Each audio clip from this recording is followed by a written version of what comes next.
in-depth look into basketball. If you're new to the channel, please make sure to hit the like button, subscribe button, and comment down below. Let me know what you thought about today's video.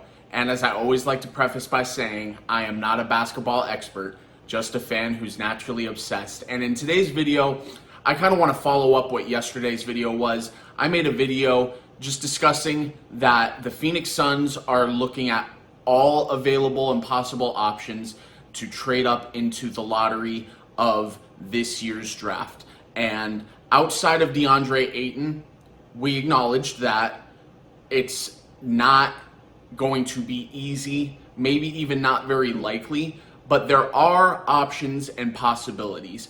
And if for some reason and some way James Jones is able to make it happen, I thought, why not talk about a couple players that, one, I know that they're at least doing their due diligence if they are able to trade up into the draft, and two, players that I think both short-term and long-term can be key pieces to this team's potential success.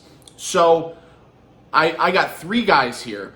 I'm going to be reading off my notes that I took on some of these guys, and just let me know in the comments what you think. If you think these players would be good fits, if you think they'd be bad fits, or if there's a player that I didn't mention that you think would be a better fit, please let me know.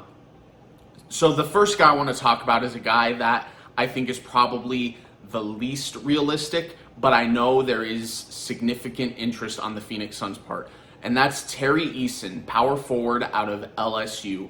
Eason is a guy whose stock has been rising in the pre-draft process, which is why I think he's the least likely lottery pick. The most realistic outside, again, of trading DeAndre Ayton is somewhere in the 11, 12, 13, 14 range if you're talking strictly lottery.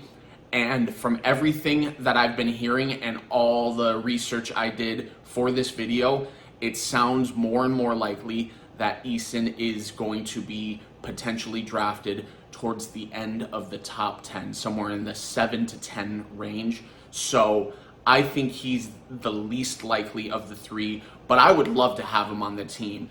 Eason is a basketball player with handle and athleticism at 6'8". He's an elite 3-and-D player, but I think to a point that's kind of underselling him because he does a lot more than shoot three-pointers. He drives to the rim with great force and explosiveness, and he does that on the defensive end as well. He's a true, complete prospect. I don't want to say basketball player yet because going to the NBA with the skill set that he does possess, I think the room for him to grow is endless. You're talking about what could be a potential all-star in the NBA if he develops properly. But again, the more and more I read and talk to friends, the more it sounds like he's rising in the draft rankings, and I think he's probably the most far-fetched prospect of the three I'm naming to be drafted by the Phoenix Suns. But if he is available and the Suns are able to get one of these draft picks, I think realistically the only way the Suns are going to look at him is if they've traded away Jay Crowder to acquire this draft pick, because from what I'm hearing and what I'm assuming, I haven't heard this, but this is just what I'm assuming. You trade away Jay Crowder and you're making Cam Johnson your power forward going into the season, and that's assuming they don't trade for another player. This is just as is. They draft Tari Eason. Tari Eason will then be your backup power forward going into next year. And as I shared in the last video, there are players like Eason that James Jones views as instant impact guys off the bench. He's not looking at drafting a starter, but an instant impact guy off the bench. And I think that's Eason 100%. And for some teams, for some bad teams, depending on who he's drafted by, he could potentially be a starter this year. Who knows? But this kid has the entire package that you would want to see out of an NBA prospect. Second player, and this is a guy that I think only gets drafted if Landry Shamet is part of a deal to acquire this draft pick. And that's Johnny Davis, shooting guard out of Wisconsin. 6'5", and he's a great, complete offensive player. Averaged 20 points per game last year. Great rebounder, sneaky good defender. The only thing that I can really complain about with Davis is coming into the NBA, he's going to have to work on his three-point shooting. It's lower, his percentage is lower than ideally you would like to see coming into the NBA, but with how good he is in all other areas offensively, I think with the right coaching staff, the right players around him, he will develop into a much better three-point shooter. And his basketball IQ is just, it's crazy good. I think, again, this happens if Landry Shamet is part of a deal to acquire this trade, because you're going to bring him in to be the backup shooting guard behind Devin Booker.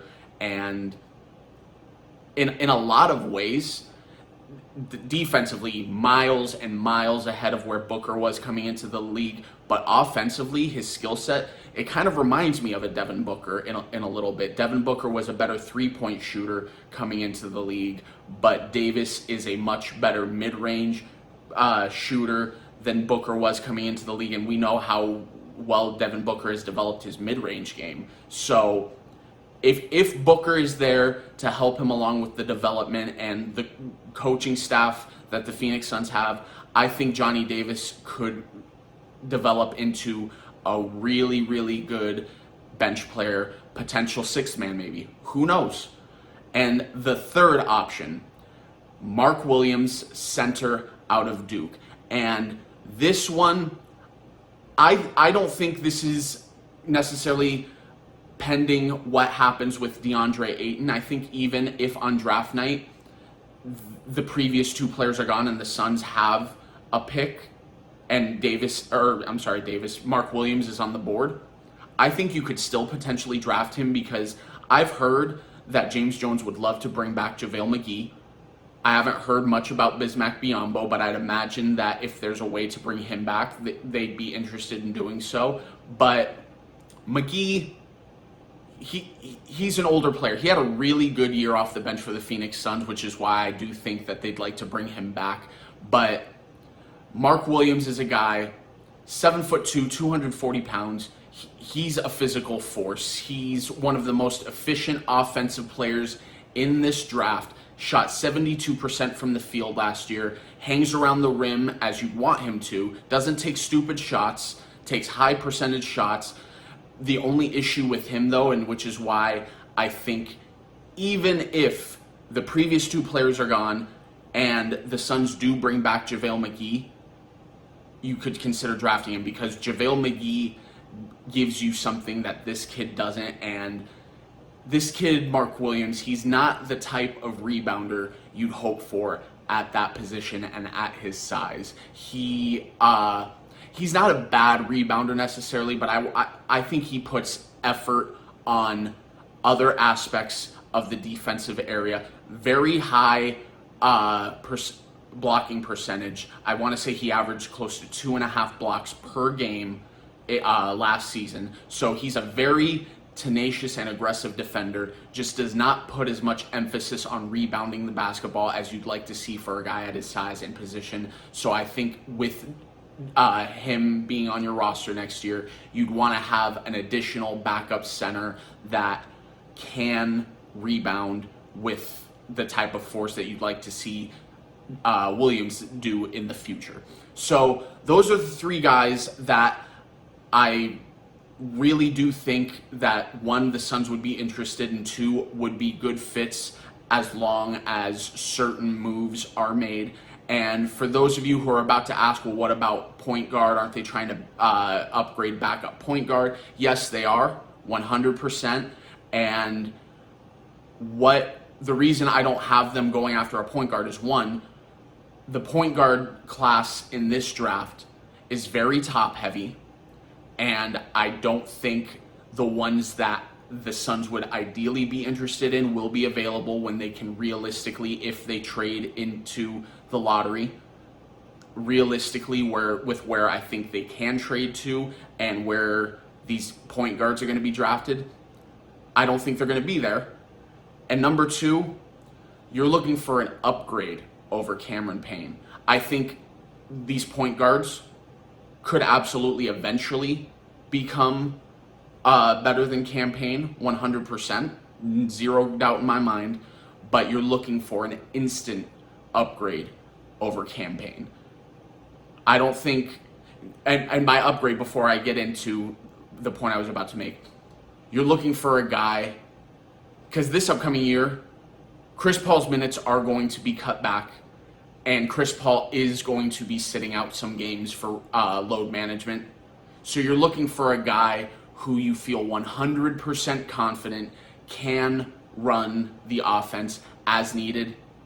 I don't know about you guys, but for a team that is going to the playoffs, and they personally feel, I feel with the right moves, they're still in contention. They're definitely not going to be the favorites, nor should they be after how their season ended. But they are going to be in contention, I feel, with the right moves. I don't want a rookie starting for Chris Paul in games where he sits out.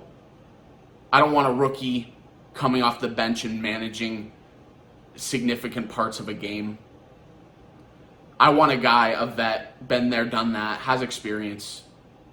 So that's why I don't have point guard on my radar for this draft.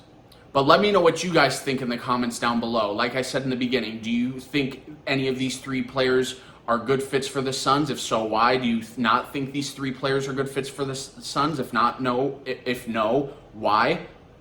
And if there's a player that I did not name that you think would be a better fit, that's realistic. I don't want to hear anything about Chet Holmgren because that's not realistic. But if there is a realistic prospect that I did not name that you think would be a better fit, please let me know in the comments down below. But draft next week, I'm really excited. Even if the Suns do not acquire a pick in the draft this year, I still love drafts. I love prospects. I love college basketball. It's a fun time. It really is for me personally as a fan. I appreciate you guys watching. Please don't forget to hit the like button, subscribe button, and comment down below. Let me know what you thought about today's video, and I'll talk to you guys later. Thanks, guys.